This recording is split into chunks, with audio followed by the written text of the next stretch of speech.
m'appelle Constance, j'ai 24 ans et je suis contrôleur aérien à Skies. Pour en arriver là, ce que j'ai fait, c'est que j'ai fait 5 ans à l'école royale militaire pour devenir officier. Et j'ai ensuite entamé une formation de 2 ans pour spécifiquement contrôleur aérien. Qu'est-ce qu'il faut pour être un bon contrôleur aérien? Je dirais qu'il faut être capable de faire plusieurs choses en même temps, donc être capable de multitasking. Il faut être plus ou moins flexible, il faut savoir s'adapter rapidement à ce que les pilotes demandent. Il faut être capable aussi de gérer beaucoup de pression, parce qu'on a quand même la vie de personnes entre les mains. Et ce qui est aussi important, c'est la capacité de pouvoir parler anglais, parce que tout se fait en permanence en anglais. J'ai toujours été intéressée par le domaine de l'aviation. J'ai voulu rentrer à l'armée et devenir pilote. Ça n'a pas fonctionné, donc je me suis redirigée vers le monde du contrôle aérien qui m'a semblé super intéressant aussi. Et aujourd'hui, c'est une évidence pour moi, quoi. Et j'ai envie de faire ça toute ma vie. Voilà, donc ici on arrive sur mon lieu de travail, le site de Skies, qui regroupe les contrôleurs civils et militaires de l'espace aérien belge. Un site qui est situé à Steenokkerzeel à Bruxelles.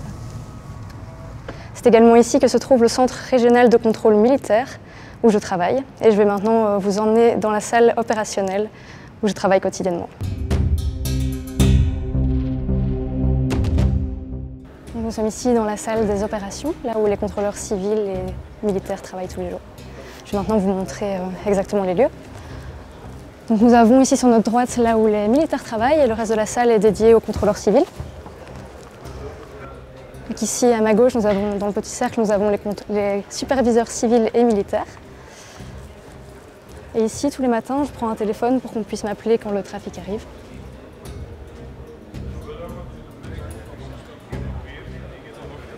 Voilà, donc ici nous sommes dans l'hôpital militaire.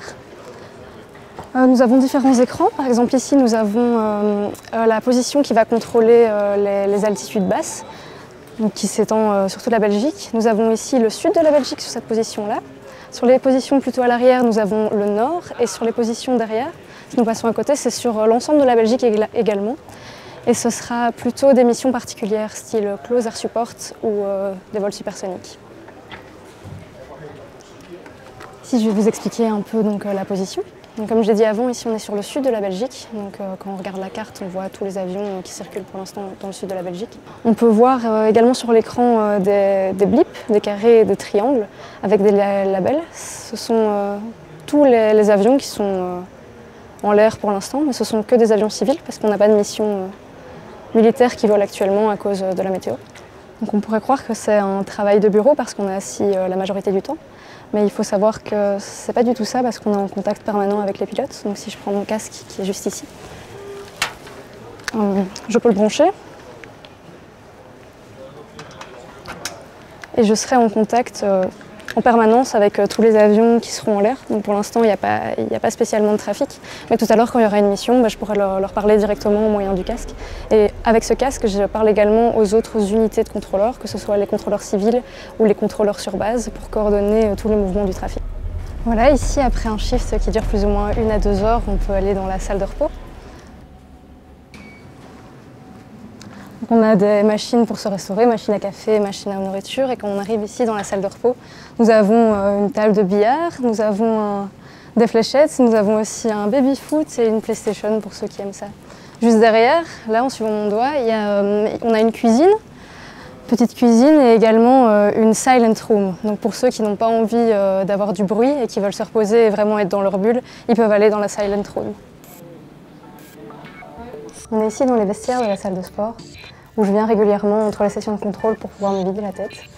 Et aussi, comme militaire de manière générale, c'est important de s'entraîner et de rester en forme, car chaque année, nous avons des tests sportifs à passer, de course et de gainage.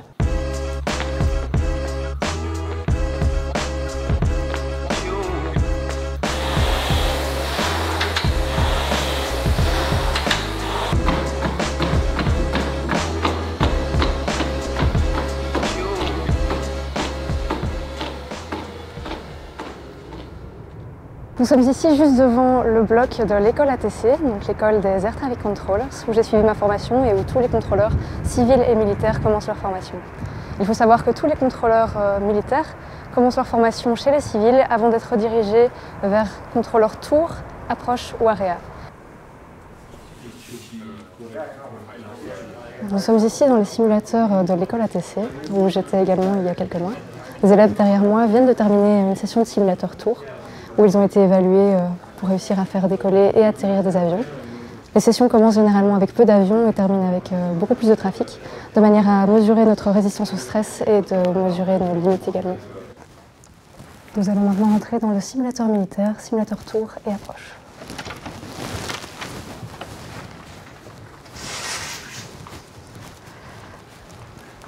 Ici à ma droite, vous pouvez voir le simulateur tour. Et derrière moi, le simulateur approche sur lequel les élèves s'entraînent sur une de leurs dernières sessions avant de pouvoir aller finalement sur base, où ils vont pouvoir exercer le métier de contrôleur.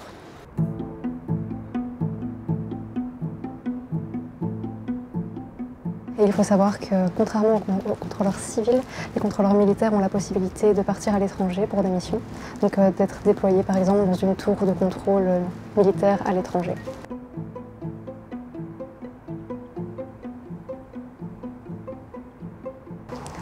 Nous voici devant le restaurant de Skies où ils proposent des petits déjeuners, des dîners et des soupers pour les vols de nuit, où nous resterons tous les midis.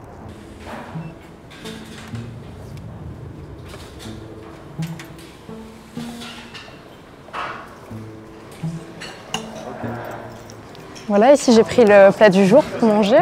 C'est aujourd'hui une escalope avec des légumes et des croquettes. Généralement c'est super bon. Voilà, bon appétit. Ça va super, j'arrive. Salut.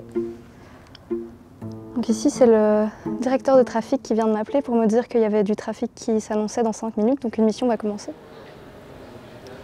Donc ici je me suis installée à la position où je vais travailler, il y a une mission qui va décoller. Et c'est la première fois que je contrôle toute seule sans coach, comme je viens de terminer ma formation et du coup je suis un peu stressée quand même.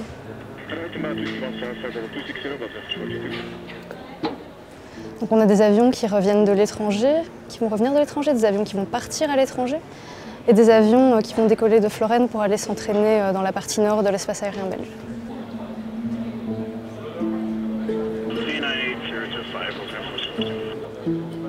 Belgium 4431, contact mass meeting 3908, decimal 025, 3908 025.